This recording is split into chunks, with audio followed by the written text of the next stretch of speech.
One of the best things about a self-watering container garden is its portability. Containers can be moved from one backyard to another, which is how many of our containers in our test garden ended up in their current location. Containers can be moved as needed to accommodate access to sunlight and/or shade as the plants in each container require. Containers can also be moved to make space for other projects.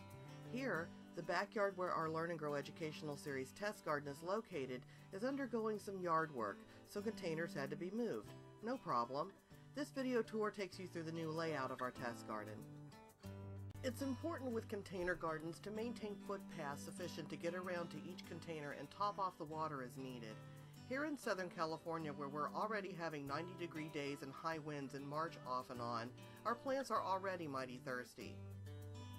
Because so many of them are in production right now, like our tomatoes, peas, and fava beans, or are otherwise going through growing spurts like our artichokes, lettuce, and kale, we're having to top off the water in the containers every other day.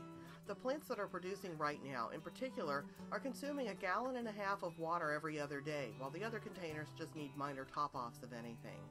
We're seeing that it depends on the stage of development of each plant in a given container as to how much water is consumed by each container.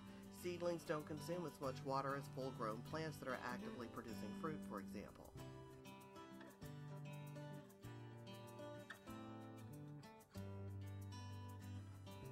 Here you can see our actively producing fava beans.